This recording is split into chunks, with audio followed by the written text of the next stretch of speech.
And hello, folks. It is Friday, and of course, that means that we've got the weekend coming up, and we got some weather information here. I've got a forecast that includes your weekend next week. Of course, that's the 4th of July, and the tropics, they're raising their ugly head right now, trying to get busy. We'll have some details for a new system down there. Right now, we'll take our view of Central Louisiana from our Tower Cam network as we have Sinlar Broadcasting here on Texas Street. This is the Alexandria Cam there looking again from Texas Street, 90 degrees there at that location, dew point 75, so it's hot and muggy out there. Rapides Regional Medical Center, look at this view as we look north toward the Coleman Bridge, and you can see from time to time see a few birds flying around. Don't see anything right now. I saw something a little while ago, and you see the old red there in the picture as well. Now, going up to Natchitoches, it's 97 degrees. It looked like a little shower. There's a buildup there of a cumulus cloud as we look across the sky there. It's one of the hottest destinations that we have right now. And then going to Toledo Bend, it's hot there at 94. You see a little chop on the water. There's been an outflow from convection to the south. That southerly breeze has pushed through, stirred up the water a little bit there, but nothing too bad. No white caps or anything like that. Northeast Beauregard, look at that, 85 degrees, rain cooled. That's where the showers and thunderstorms came from, that direction. And you can look at the sky, it's mostly sunny right now as the clouds have moved more to the north, away from that location being triggered by the outflow boundary. In fact, speaking of the outflow, we can take a look at this. Last hour. This again, downdraft from thunderstorms. You can see them moving through portions of Sabine. This is what you were looking at on the tower cam there. Made the waters a little choppy there on Toledo Bend, and that will continue all up into mid and the upper part of Toledo Bend, I think, as this outflow boundary continues to move there. So watch out for a little choppy if you're on the waters. Going to be out there later on.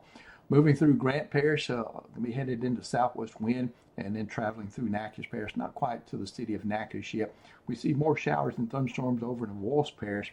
Looks like mainly just showers now. Had formerly some thunderstorms. Things are weakening overall. This little area southwest of Natchez weakening. Strongest storms there across Wilkinson County and north of Zachary.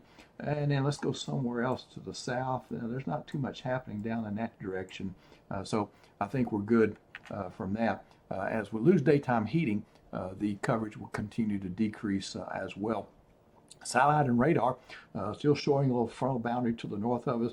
We see a little axis of moisture right through here as we see the development of the showers and thunderstorms down to the south, and then they kind of move northward during the day with the outflow boundaries coming from the south as well. The futurecast, what about your weekend? Here's Saturday, this is say at noontime, where we still see some hit and miss showers across the air, maybe a thunderstorm or two as it'll be hot. And then once we work into say the evening hours, this would be for your errands and entertainment forecast. Still some hit and miss showers and a few thunderstorms in the forecast there. And then going into Sunday, this model not showing much, but I'm going to keep about the same rain chance Sunday that I have on Saturday. Let's get to the tropics. We've got a couple of possibilities there. These are the possibilities here with AL94, a area of disturbed weather there across the northwestern Caribbean Sea. This is a tropical wave. We'll be moving across the Yucatan Peninsula and then into the southwest Gulf of Mexico. And right now, it looks like for the most part, the best guess is for this to go into Mexico, as two predecessors have already done this season so far. And then looking at the next tropical system, this is the one we're a little bit watching a little closer. This is Tropical Depression 2. It is about 1,400 miles from the islands there. You can see this is a track which intensifies it into a tropical storm later tonight or tomorrow morning, and then a hurricane by the time it reaches the islands there, and then into the Caribbean, where we continue to see this at hurricane strength. Is moving to the west at 21 miles an hour. So despite that rapid movement in a climatological area right down here, this time of year generally is not too favorable for tropical systems to develop. So this is sort of going against the grain in a couple of important ways. Fast movement, atypical climatology down here for this time of year, and it's strengthening anyway. So yeah, we're going to watch this one pretty closely as it heads toward the west-northwest. Again, it's a tropical depression, second one of the season. The central pressure is 1,007 millibars, maximum sustained winds at 35, so doesn't have too far to go to be a tropical storm. This is some other tropical possibilities for you. The graphic I just showed was the official forecast from the National Hurricane Center. Some of the raw data that they use will be included in this graphic. The tropical models, if you will, illustrating some additional probabilities and some paths, maybe beyond that 5-day time frame there that the Hurricane Center is focusing on. And we do see possibilities maybe going back across the Yucatan Peninsula, maybe headed through the Yucatan Channel there. We got a possibility there through the Bahamas. So right now, my one reason for showing this is that it's too early in the game to be definitive about exactly what's going to happen with this system. My advice at this point is to stay up on information. Nick and I will be posting updates on our social media pages, and of course we'll be doing streams this weekend and into next week and all next week when all this is going to be happening there. And then your 7-day forecast.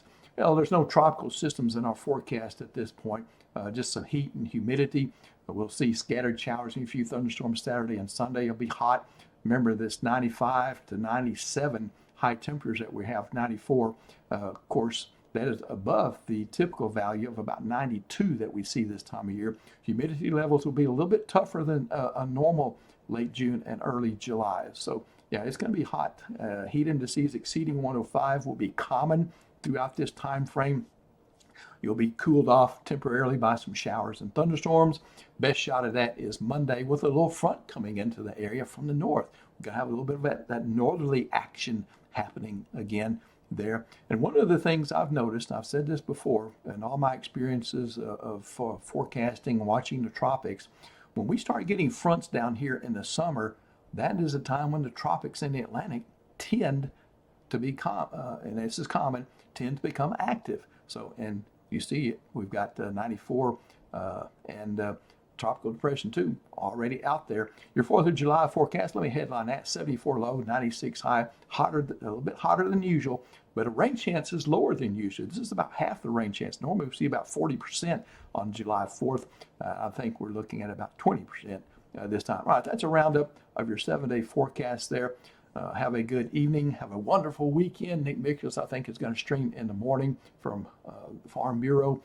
And of course, I'll be with you during the PM hours this weekend. We'll keep our eyes on things for you. And thanks for your support. And again, have